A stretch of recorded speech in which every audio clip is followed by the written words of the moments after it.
sextiling Jupiter, coming into a sextile Jupiter. Check out the Italian market. Ooh. Yeah, I should. I'll go check that out. I'll check that out tomorrow. The Italian market. And bring in all the different tomatoes and stuff, because they also have a different flavor to them.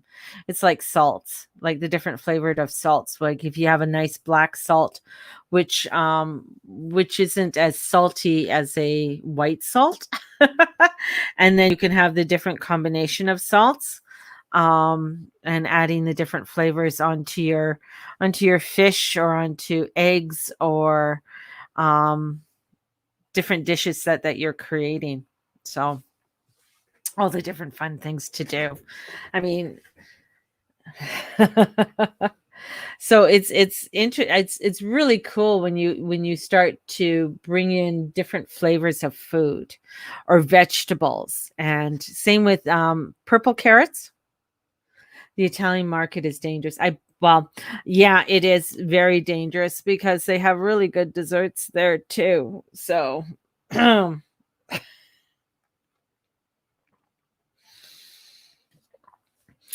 stuff. So they have some really good things there. Going to the Italian market, that's probably what we'll make plans to do that tomorrow. Do something. But anyways, I'm going to love you guys and leave you. Because I have nothing more to say.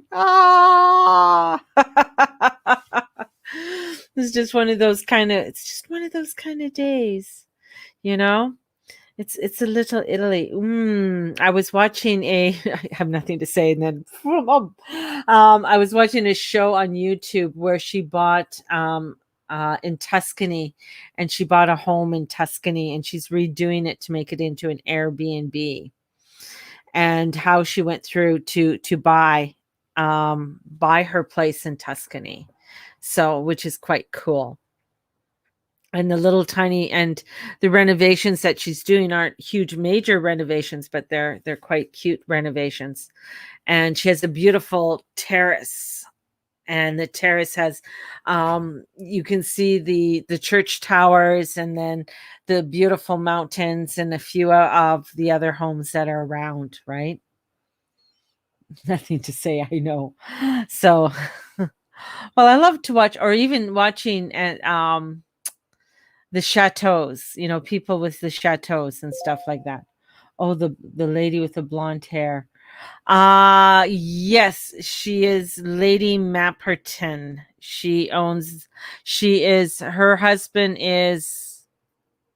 Her father-in-law is the Earl of Sandwich, and her mother-in-law, I think, is Lady Mapperton. And then her husband is an earl as well. He'll be an Earl of Sandwich. I don't know what number, but yeah. She's American, married to the Englishman. Yes. Yeah. And they've been married for over 20 plus years. So, yes. And watching, and they started their YouTube channel. She does yoga too. Yoga in the house and things like that. She was in English. She was on the England Housewives. Oh, was she? Oh, interesting. I've never seen that. Never seen that.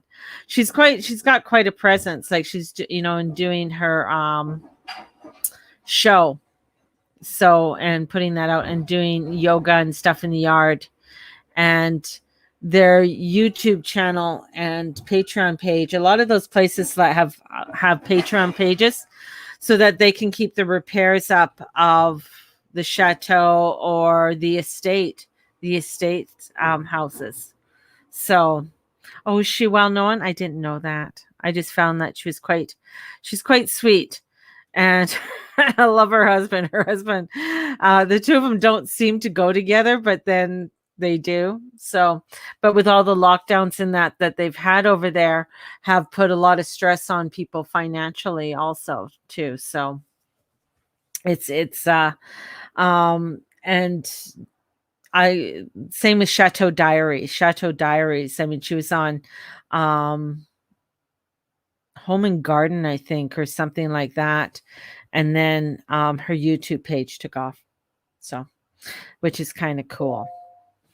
But there's a lot of those kind of cool shows I can sit there and watch all day and get lost in their lives. And they get presents. Oh my goodness, the presents that people send them from all over the world, like crazy plates.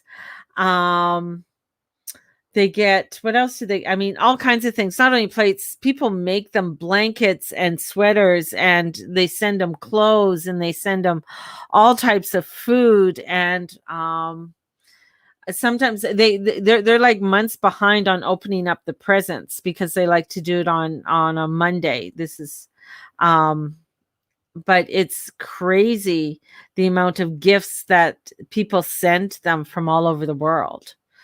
And yeah, she got a gimbal sent to her from somebody who's been watching them and appreciates what she does. So they sent her a brand new gimbal. So I was just like, if anybody out there wants to send me anything, I'm more than open to receiving presents. Just saying. So, but I will. Oh my God, that sounds like maybe I shouldn't.